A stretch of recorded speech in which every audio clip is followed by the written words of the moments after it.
What's going on, everyone?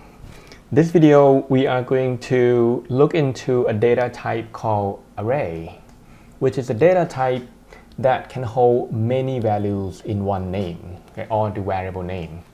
Now there are situations that we're gonna need array, and it's gonna help improve the efficiency of our code quite dramatically. So let's see the situation that we don't have the array first. Let's say we want to assign 3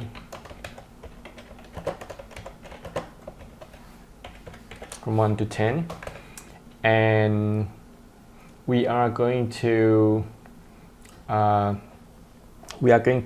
user to pick to guess one number, and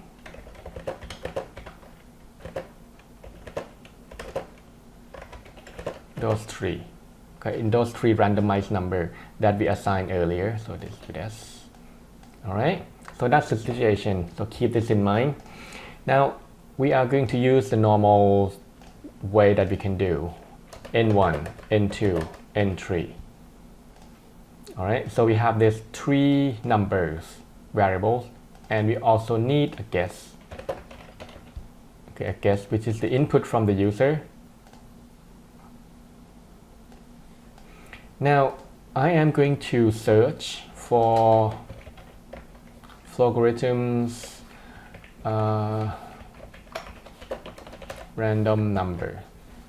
Okay, so we will check this out, documentation from Flowgorithms, and if you scroll down you can see that there is one intrinsic function or the built-in function called random, which will random number between 0 to n-1.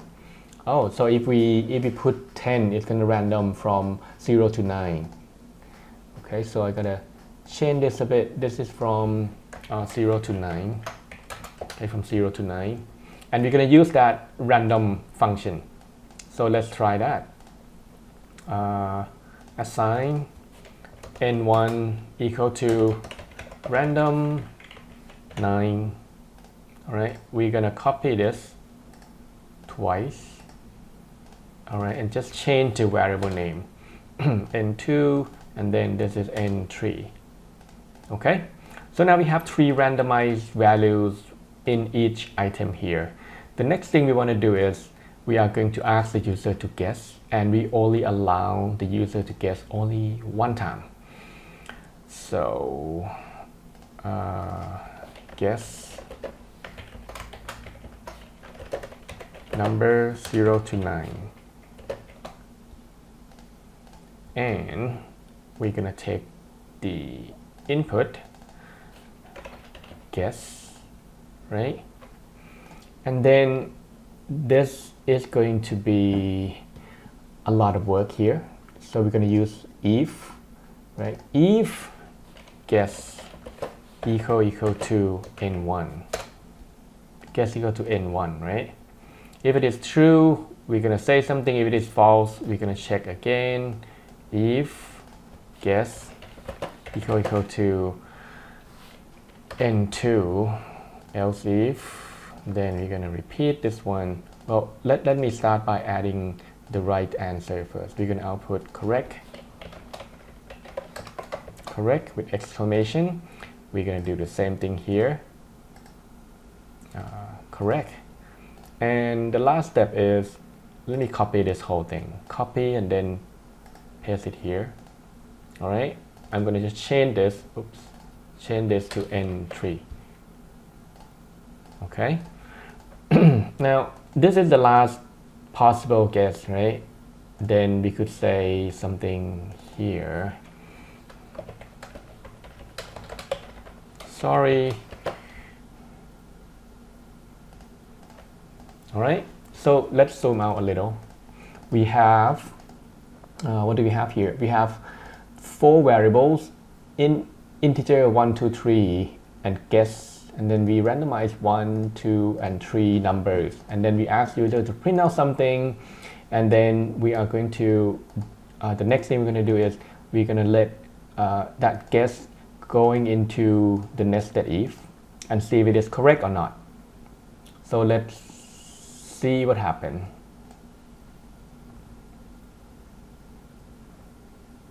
Okay, I think the next thing before we actually run this program is we want to let me just output the whole thing. Okay, let me just output the whole thing first. Let's see, how do we put this? Let's put it in here at the end as a summary. Okay, I'm gonna output all the randomized int are n1 and then n2 and n3. Okay, we're just gonna check this so that, oops, what happened? Oh, we cannot just n2 and n3 like this, sorry. Let's use this. And then let's add a space so that it look less weird in this case. All right, I'm gonna do this and then I'm gonna add this. So basically what I'm doing is I'm reporting all the randomized number just so that it's clear and transparent that, hey, what the user enter doesn't really match with any of these three. So let's run it. Let me change the layout first to the console. Oh, what happened? Let's try again, remove this one and start from the blank slate. Okay, guess the number. I'm gonna type 6, see whether it's correct. Sorry, all the randomized number are 2, 0, and 8. I need to fix this a little with the space here so it looks a little more like a nice, correct way of adding space into the comma. So let's try again. I'm gonna guess 9. Sorry, the guess values does not match. It's actually 0, 8, and 6. Let me try one last time here. 7. Sorry, it's 5, 3, and 6. Huh, no luck. All right, so this is in case that we don't know anything about array. Now I'm gonna switch to the array version. So what I'm gonna do is I'm gonna save this. Let me save this into the desktop first. This is the loop version. All right, so this is the loop version. This is the loop int, and I'm gonna move this one here. Okay, so what I'm going to do is I'm going to leave the loop version and then I'm going to create another version which use array. Okay, on the right hand side here. Oops. Well, let's expand this one first. Okay, so in this case we're going to use array now. And how does it work? We declare n as an array of 3 items. Okay, now we don't need n1, n2, n3 because we have only just one name n and it can keep 3 values. And we need to declare guess as a normal integer. So we have two variables only. The next thing we want to do is we want to randomize 3 array item, right? So we are going to use the loop now, which is going to be pretty useful. We're going to use the for loops and we're going to start with I'm going to have to use another variables 0 to n value to 2. Okay, and this is going to be something that is used to control the array. So I'm going to add another variable here called I, which is the counter of the loop. Okay, now I'm going to show you real quick why do we need this loop. We're going to print it out. Let's see, I'm going to print it out. This is now round and I. Okay, round I. All right, so nothing much in here. Let's run it. It doesn't do anything, it just print out this is round 0 to 2. Okay, so this is the control that we're going to use with the array. Now the nice thing about array is this. When we play with array, let's say we have array n, right, with 3 items or 3 elements inside. This is the array 3 elements. Okay, look like this. Now what we can do with this is we can assign the value to n.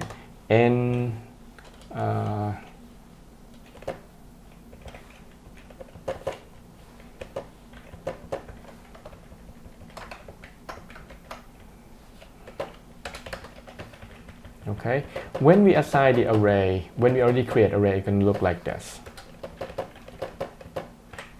Okay, array works this way. When we assign the array to the program, we are going to see three boxes, and then each of them going to be assigned with the index value.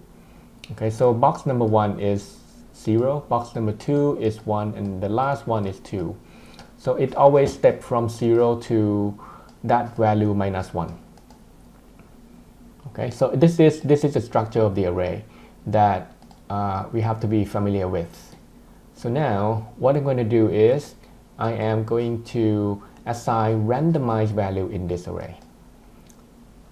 So I'm going to do that, assign, and we can now move back here and then just copy from here, and then I'm just going to paste it here. Oops, my bad. Not sure whether we can copy across the file. Should be able to. Okay, so this is not n2 anymore. Okay, we are going to use n, and then we use I. The idea is that ni is going to be moving from 0 to 2, because as I show you in the printout here, it's going to move from 0 to 2. So we can make use of the counter of the loop as an index of the array as well. So now it is using as two functions. Okay, the I is using as the loop counter plus the array index. Okay, that's how useful it is. Okay, when we have one variable that can work with two functions. So that's it. We are going to see how it goes. Let's run it. Okay, we don't see anything, but actually we already have 3 values. So let me try to print them out at once. So I'm going to print them out all in here. N0 and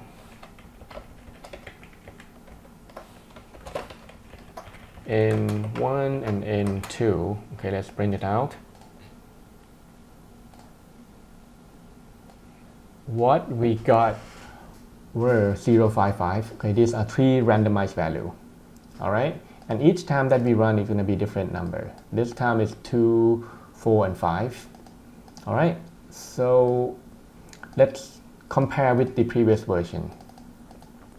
Okay, it's a lot shorter. You don't need to do these 3 things one by one. You can just put them all in the loop like this.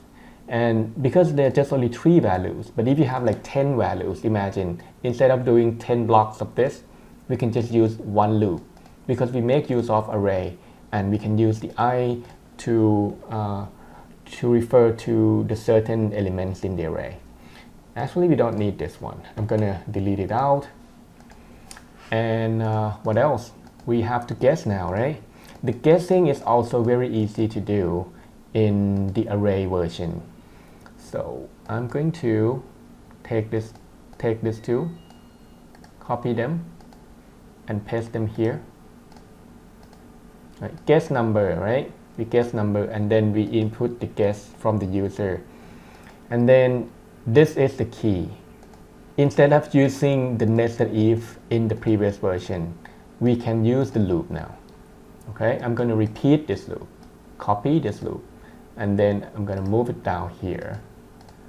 Now in this case, we are gonna just change this body of the loop. Ni, well, sorry, we're gonna do this.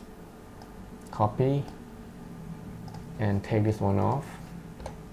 And then we are going to add the if else here. We don't use guess with n3 fixed value. We use guess with ni at this time. Okay. Now, if you hold on to this version of the function of your work here, the problem is that just think about it for a minute. If you enter guess which is wrong, it's gonna keep saying sorry again and again, right? So that is kind of strange. But let's see how it works first. Let's see how that version would work. I'm gonna guess 4. So you can see that it will say sorry 3 times because each time that you go to the loop, it doesn't match. Okay, so this is one thing that you have to worry about because you don't want to keep telling the user something is wrong until you're done with the process. Okay, in this case, you are doing it 3 times, which is really strange. User doesn't want to see every time that the guess is wrong. They want to see whether it's wrong or right at the end. Okay, so in this case, we need to add another variable. Let me add another variable. I will just say correct. And the default of the correct is going to be 0. 0. It is a trigger. Okay, so this is the flag. Now what we're going to do instead of doing this is we're going to keep running this. And this loop going to run equal to the number of times that we have array, right? Because this is the array size and we are going to assign instead. If it is true, which means if we found the value, what we're going to do is this. We are going to assign correct to 1. Okay, otherwise it's going to hold on to the default value, which is 0. Okay, that's the initiate value, right? This is 0 and this is 1. Now the next thing is this. We have to have another guess. We have to have another if, sorry. So we're gonna have another if here at the end. So this is the loop body, right? The whole thing we keep guessing and guessing and guessing 3 times. Now we are going to check the correct value now. If correct value equal to 1, at this time you can now print out this. You can now print out the correct, and otherwise you can print out the incorrect. All right, it seems like a lot, but in the long run you can use it with a large number of data and you can save the space just only this. The space would not expanding. Okay, the space or the number of lines would not be expanding much. Okay, so let's try this version. Let's see how it works. So I'm gonna run it again. Guess number 8. Sorry. See, now it's gonna say sorry only 1 time, and the 3 number that we guess that has been randomized into the variables array are 3, 0, 1. Okay. Now the nice thing about this is I limit my code to just only 3 numbers. But let's imagine this. Let's imagine that instead of 3 numbers, and if we still work with this version, and we have instead of 3 we have 5. Okay, we have 5 and 4 and n5, and we have to guess, right? We have 5. We have to add 2 more rows here, and then imagine this loop. We're gonna have 2 more loops here, right? Copy, and then we are going to, let's say, remove this, and then we have to add this, and then remove this, and then we have to add this. The structure is going to look more or less like this, right? Because we have more number here, and then we have to add this too, as I said before. So I'm going to copy, and then I'm going to add. I'm not going to change any value inside. I just want you to see the impact of the code when we add more condition to it. See, from 3 to 5 items, we add more code like this. And imagine if we have 10 more, what's going to happen? It's going to be huge, right? So if we use this version instead, we only need to change this. I'm going to change it to 10 number. Okay, it's not going to affect the code amount at all. Change it to 10. And this, the beauty of it is this. I is the initial value, right? Equal to 0. Endpoint, well, we don't really know what the endpoint if we keep changing from n from 3 to 10. But we can use another intrinsic function, which I will show you here, is the size, the number of elements in an array. So keep that in mind, the size, right? Size A. So instead of using number 2, we can use size of n. And because the ending is always one less step than the number that you will get from the size, because size equal to let me explain this real quick. Because if size is equal to 3, size equal to 3, right? The last number is in fact number 2 of the array index. So you don't want to exceed the element of the array. What you're going to do is you are going to use this function and then you have to minus 1 so that it won't exceed the limits of the array, because you start with 0, you did not start with 1. And if array type is 10, you go from 0 to the size of 10 minus 1 equal to 9. Alright, so that's pretty awesome, right? We do the same thing here. We change this. We're going to change this point too. So in this case, we are going to have 10 values, and I think the chance that we could get correct one would be easier. But as you can see that the code remained exactly the same. We just changed the detail of the code. We did not have to add anything, any more lines into the code at all. So I think this is going to be a lot of work here. So let me think about this real quick. We are going to random, right? And then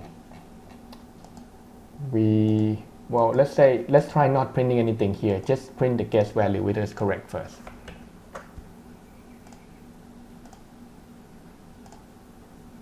All right, we do the code again. 5. Sorry, wow, I have such a bad luck. So I don't know what are the right number. Now let's see the way that we can check that the size are actually 10. Okay, and we can print them all. Again, we can use loop. Really quick one, we use the for loop again. And then we use the same trick here. Okay, we use the same trick here. Value is I equals 0, right? I equals 0 until 10. And each time we are going to print out output in I. But this is going to be a lot of lines though. Let's try again. 5 this time. Okay, correct. So let's see what happened here. What I'm doing is I'm printing this, and I'm printing all 10 number here at the end just to check. And I am lucky this time. 5 is in here. All right. So that's why I'm correct. And just see what I did just now. I just uncheck this box, so everything I'll put in one line. Okay, that just to save the space. Okay, just to recap, we have this version which is super big here, and we have this version which we can do a lot more, and the code is less.